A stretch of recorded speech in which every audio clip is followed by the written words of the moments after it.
সুপ্রিয় শিক্ষার্থীরা, আশা রাখছি সবাই ভালো আছো। আমি সুজন পাল, তোমাদের কেমিস্ট্রি টিচার।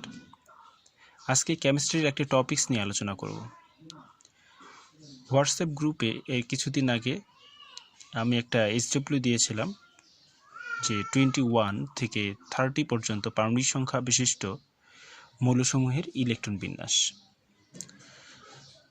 তো অনেকেই তোমরা ইলেকট্রন বিন্যাসটা করেছো, তোমরা ক্লাস 8-এ যেভাবে শিখেছিলে সেভাবে, অর্থাৎ এইভাবে, যে এটা প্রথম শক্তি স্তর,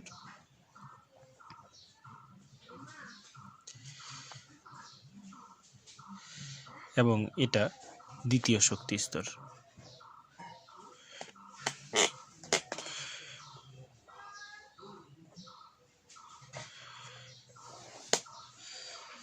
তো প্রথম শক্তি স্তর এবং দ্বিতীয় শক্তি স্তর, এখানে তোমরা ইলেকট্রনগুলো যে বসিয়েছিলে সেটা নিয়ম নিয়েছিলে এভাবে 2n² নিয়ম অনুসারে।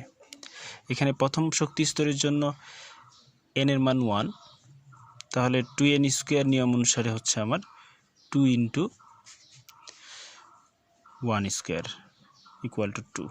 আবার দ্বিতীয় শক্তি স্তরে n এর মান 2, একইভাবে তৃতীয় শক্তি স্তর হলে n এর মান 3, n এর মান 2 হলে 2n² নিয়ম অনুসারে 2 × 2², তাহলে আসতেছে আমার কত 8। তো এখানে যদি আমরা ইলেকট্রনগুলো বসিয়ে নেই তাহলে কি হবে, যে প্রথমে এখানে দিলাম 2টা, তারপরে দিব আমরা হচ্ছে 8টা। 1 2 3 4 5 6 7, 1 2 3 4 5 6 7 8, 1 2 3 4 5 6 7 8, ওকে। 2 এখানে প্রথম শক্তি স্তরে 2, দ্বিতীয় শক্তি স্তরে 8টা, 8। এটা কোন মৌলের ইলেকট্রন বিন্যাস? এটা হচ্ছে নিয়ন, নিষ্ক্রিয় গ্যাস নিয়ন, নিয়নের ইলেকট্রন বিন্যাস এটা। তো তোমরা এভাবে যে ইলেকট্রন বিন্যাসটা আমাকে করে পাঠিয়েছিলে সেটা আসলে ভুল নয়, সেটাও করতে পারবো, কিন্তু আমরা নবম শ্রেণীতে, নবম দশম শ্রেণীর জন্য, অর্থাৎ আরও উচ্চতর ক্লাসের জন্য আমরা যেটা ইলেকট্রন বিন্যাস করব, আরও ইলেকট্রন বিন্যাসটা হবে আরও স্পেসিফিক। এখন এটা আরেকটা জিনিস আমি বলে রাখি, যে ইলেকট্রন বিন্যাস একটা গুরুত্বপূর্ণ বিষয় রসায়নের জন্য, কেমিস্ট্রি সাবজেক্টের জন্য। কারণ কেমিস্ট্রিতে যে কোনো রাসায়নিক বিক্রিয়া, যে কোনো যৌগের গঠন, যে কোনো মৌলের ধর্ম, অর্থাৎ এভরিথিং, কেমিস্ট্রির যে কোনো বিষয়ে তুমি যদি ভালো ধারণা রাখতে চাও, তাহলে তোমার সাপোর্টিভ এই ভালো ধারণা অর্জন করার জন্য সাপোর্টিভ নলেজ হিসেবে তোমাকে ইলেকট্রন বিন্যাস ভালোভাবে জানা থাকতে হবে। অর্থাৎ তুমি যদি কেমিস্ট্রি ভালো পারতে চাও, ভালো বুঝতে চাও, তাহলে তোমাকে ইলেকট্রন বিন্যাসে ভালো হতে হবে, ভালোভাবে ইলেকট্রন বিন্যাস করতে পারতে হবে এটা।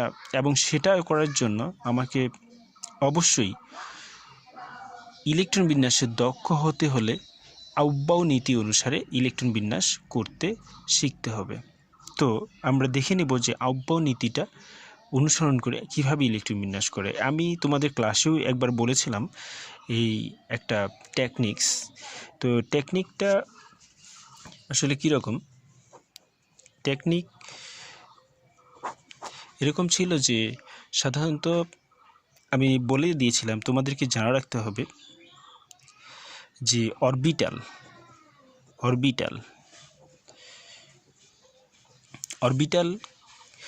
SPDF, এটা মুখস্থ রাখতে হবে যে এসে ইলেকট্রন থাকতে পারবে 2টা, পিতে থাকতে পারবে 6টা, ডিতে থাকতে পারবে 10টা, এফে থাকতে পারবে 14টা। তো এটা আমাদের মুখস্থ রাখতে হবে। এখন যদি ইলেকট্রন বিন্যাসের আউবাউ নীতি অনুসরণ করি, আউবাউ নীতিটা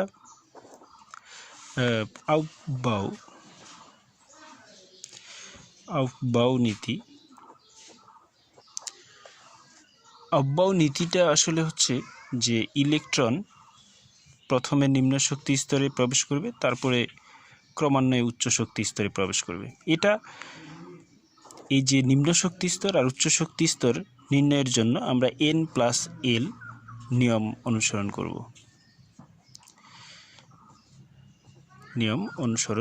করব।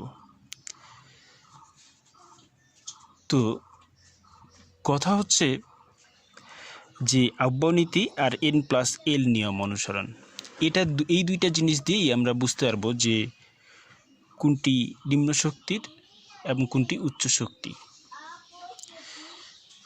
এখন এইটা এভাবে মনে রাখার ক্ষেত্রে আমরা একটা ট্রিক্স অবলম্বন করব। ট্রিক্সটা হচ্ছে এরকম যে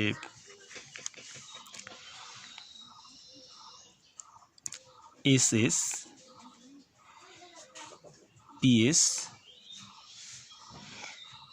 PS, তারপরে হচ্ছে DPS, DPS,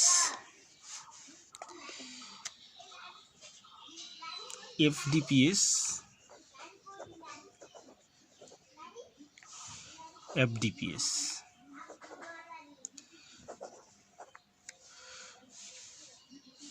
ওকে, তো এটা মনে রাখার জন্য যে এটা কিভাবে সহজে মনে রাখবো, এটার জন্য হচ্ছে সহজ কথা হচ্ছে SS পড়ব যেভাবে আর কি, SS, PS, PS, PS, PS, এটা PS তে হচ্ছে এখানে আমরা পার্সোনাল সেক্রেটারি, PS তে পার্সোনাল সেক্রেটারি, এটা মনে রাখবো। আর ডিপিএস হচ্ছে গ্রামীণ ব্যাংকের বর্তমানে একটা নির্দিষ্ট সময়ের জন্য কিছু টাকা জমা রাখা যায়, যেটাকে ডিপিএস সিস্টেম বলে। অর্থাৎ কিছুদিন নির্দিষ্ট করে দিলে সেই সময় পর আমরা হচ্ছে টাকাটা পাবো হচ্ছে দ্বিগুণ পরিমাণে, এটাকে ডিপিএস সিস্টেম বলে। তো সেটা আসলে মনে রাখার সুবিধার জন্য আমরা এটা মনে রাখবো যে ডিপিএস মনে রাখবো যে গ্রামীণ ব্যাংকের ডিপিএস সিস্টেম। তাহলে কি হচ্ছে SS, PS personal secretary, DPS, FDPS।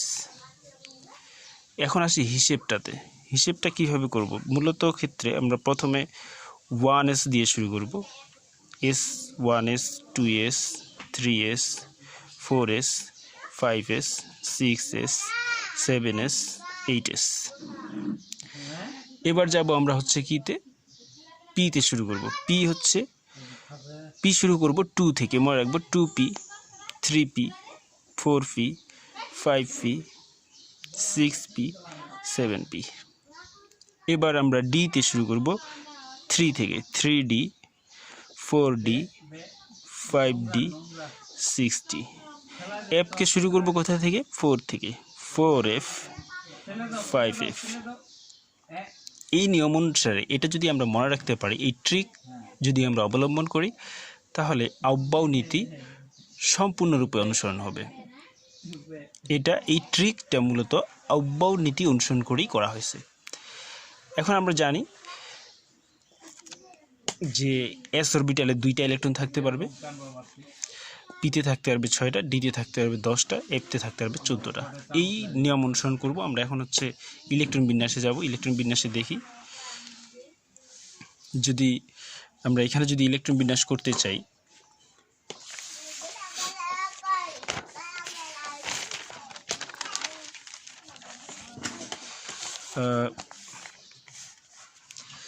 যেমন আমরা ধরলাম যে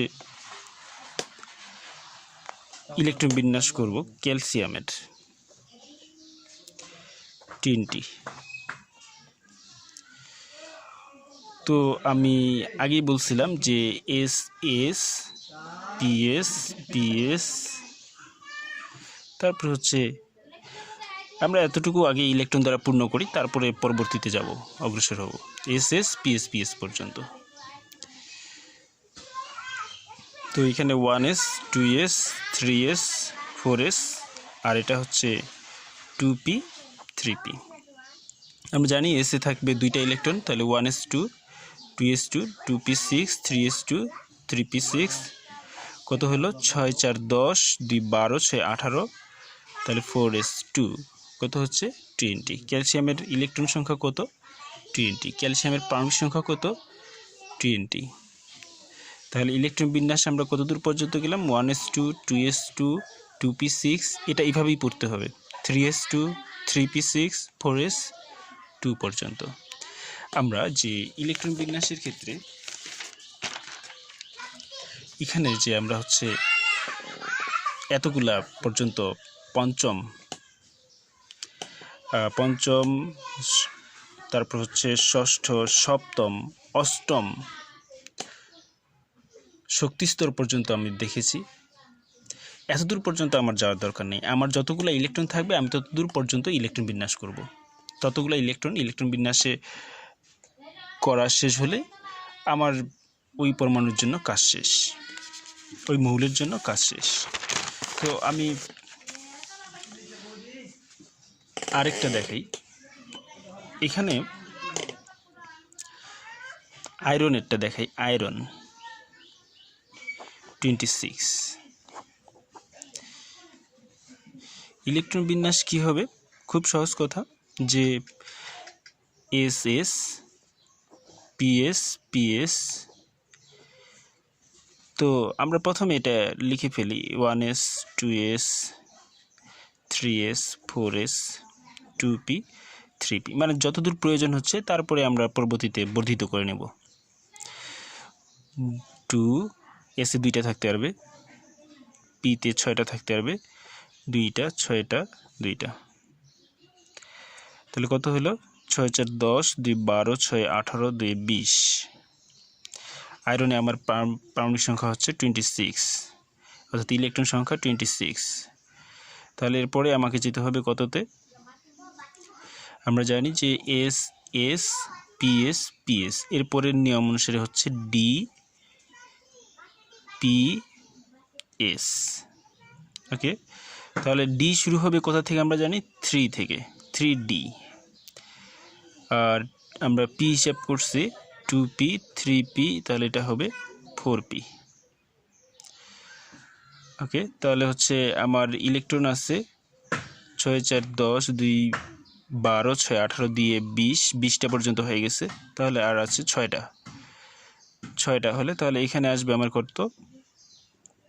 3D6। ওকে, এখন এটা আমরা 4s পর্যন্ত নিছি, এটা হচ্ছে 5s।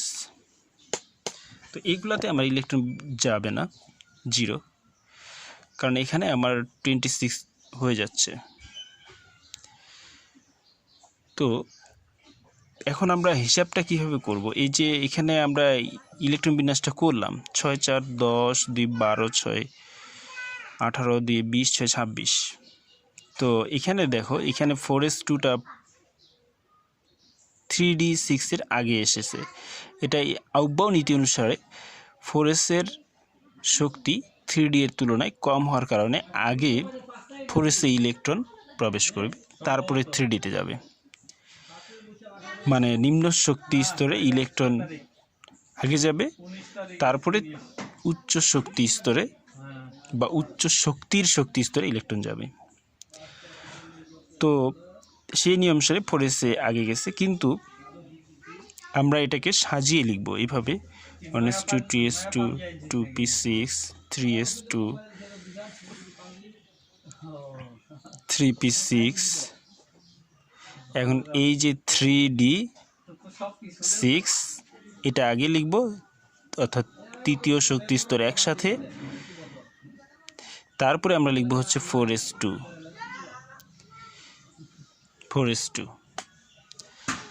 চতুর্থ শক্তি স্তর। এটাই হচ্ছে বহিস্থ শক্তি স্তর, বহিস্থ শক্তি স্তর বা বাইরের শক্তি স্তর। তো এভাবে আমরা প্রথমে ইলেকট্রন বিন্যাসটা করে নেব, তারপরে সেটাকে এভাবে সাজিয়ে বা গুছিয়ে লিখব। এটাই হচ্ছে আমার ফাইনাল ইলেকট্রন বিন্যাস। ফাইনাল, এটাই ফাইনাল ইলেকট্রন বিন্যাস। এটাই আসলে আমাকে খাতায় দেখাইতে হবে, পরীক্ষার খাতায়। কারণ এটা আমরা যখন এক্সপার্ট হয়ে যাব তখন এটা আমার সরাসরি আমরা এটা করতে পারবো। এখন আপাতত শেখার জন্য আমরা এটা করে তারপরে এটাতে আসব। তো এভাবে ইলেকট্রন বিন্যাস করতে হবে সবগুলাই। আশা করি বুঝতে পারতেছো। এর সাথে আমি আরেকটা ইলেকট্রন বিন্যাস বলি, যেটা হচ্ছে ব্যতিক্রম ইলেকট্রন বিন্যাস। ব্যতিক্রম ইলেকট্রন বিন্যাস হচ্ছে যে ইলেকট্রন বিন্যাসগুলো আব্বাও নীতি অনুসরণ করে না বা আব্বাও নীতি মেনে চলে না, ব্যতিক্রম। ব্যতিক্রম বলতে সাধারণত দেখো যে 1 থেকে 30 পর্যন্ত দুটাই ব্যতিক্রম আছে, ক্রোমিয়াম আর একটা হচ্ছে কোপার। ক্রোমিয়ামের পারমাণবিক সংখ্যা 24 আর কোপারের হচ্ছে 29। এই দুইটাই কেবলমাত্র ব্যতিক্রমধর্মী ইলেকট্রন বিন্যাস প্রদর্শন করে। কীরকম? যেমন হচ্ছে আমরা যদি ক্রোমিয়ামের ইলেকট্রন বিন্যাস লক্ষ্য করি, 24 আমরা জানি যে হিসাব করব হচ্ছে SS PS PS, তারপরে হচ্ছে আচ্ছা এইগুলো আগে হিসাব করে নিই, 1s2 2s 1s 2s 3s 4s P2 থেকে 2p 3p। তাহলে ইলেকট্রন দিয়ে দিলাম দুইটা 6টা 2টা 6টা 2টা, কত হলো 6 4 10 2 12 6 18 2 20, আরও আছে আমার হচ্ছে 4টা। তাহলে আমরা কত দূর পর্যন্ত যাব? এরপরে আমার হচ্ছে 3D SS PS PS, তারপরে কি DPS। সেক্ষেত্রে যেমন হিসাবটা আমি আরেকবার বলি, SS PS PS, তারপরে হচ্ছে DPS। ডি শুরু হয় 3 থেকে, ডিতে সর্বোচ্চ 10টা থাকতে পারবে, কিন্তু আমার অবশিষ্ট যে আর 4টা আছে তার 4টা এখানে চলে যাবে। তাহলে কত হচ্ছে? 1s2 2s2 2p6 3s2 3p6 4s2 3d4। তাহলে পি এবং এস এর আমার কোনো প্রয়োজন নেই। এখন এটাকে যদি আমি গুছিয়ে লিখি তাহলে হচ্ছে 1s2 2s2 2p6 3s2 3p6 4s2 3d4। এখন প্রথম মতো কথা হচ্ছে একই শক্তি স্তরগুলোকে একই সাথে রাখবো। যেমন তৃতীয় শক্তি স্তর যেগুলো আছে, তৃতীয় শক্তি স্তরগুলোকে একসাথে রাখার জন্য 3s2 3p6 3d4। তারপরে আসছে চতুর্থ শক্তি স্তর 4s2, তারপর হচ্ছে 4s2। এটা বহিস্থ শক্তি স্তর, বহিস্থ বা বাইরের শক্তি স্তর। এই শক্তি স্তরে আরেকটা নাম হচ্ছে সেল ইলেকট্রনিক সেল বলে এগুলোকে। যাই হোক, তো এখানে ব্যতিক্রম, এটা তো আমরা আহ্বায়ক নীতি অনুসারে করলাম, কিন্তু ব্যতিক্রমটা হচ্ছে এই 3d4 এবং 4s2-তে। 3d4-এ যে ব্যতিক্রমটা পরিলক্ষিত হয় সেটা হচ্ছে যে ডি অরবিটাল, ডি যদি অর্ধপূর্ণ হয়। কীরকম? ডি যদি D5 অথবা D10 হয়, পি যদি 3 অথবা পি 6 হয়, এস যদি 1 অথবা এস 2 হয়, অর্থাৎ অর্ধপূর্ণ। আরেকটা হচ্ছে পূর্ণ। একটা অরবিটাল যখন অর্ধপূর্ণ অথবা পূর্ণ থাকবে, অর্ধপূর্ণ অথবা পূর্ণ থাকবে, তখন হচ্ছে ওই মৌলের ইলেকট্রন বিন্যাসটা যদি এভাবে অর্ধপূর্ণ অথবা পূর্ণ হয় তাহলে ওই মৌলটা বেশি স্থিতিশীল হয়। যে কারণে ক্রোমিয়ামের স্থিতিশীলতা, অর্থাৎ ক্রোমিয়াম স্থিতিশীল হওয়ার জন্য, বেশি স্থিতিশীল হওয়ার জন্য কী করে ক্রোমিয়ামের এই যে 4s2-তে ইলেকট্রন আছে, যেটা এখানে 4s2-তে যে দুইটা ইলেকট্রন আছে, এই দুইটা থেকে একটা ইলেকট্রন 3d4-এ গিয়ে পৌঁছাবে। 3d অর্থাৎ কী হবে electron বিন্যাসটা? 1s2 2s2 2p6 3s2 3p6 3d4 না হয়ে হবে 3d5 আর 4s1, অর্থাৎ 3d5 হলে, অর্থাৎ অর্ধপূর্ণ হলে, যেহেতু মৌলটা বেশি স্থিতিশীল হয়, যার কারণে ইলেকট্রন বিন্যাসের ক্ষেত্রে এটা একটা ব্যতিক্রম। ক্রোমিয়াম ব্যতিক্রম ইলেকট্রন বিন্যাস অর্জন করে, কারণ সে বেশি স্থিতিশীল অবস্থায় থাকতে চায়, যার কারণে 3d4 না থেকে 4s2 থেকে একটা ইলেকট্রন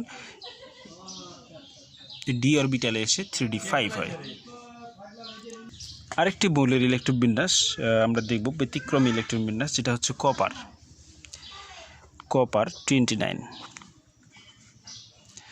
এটার ইলেকট্রন বিন্যাস এরকম 1s2 2s2।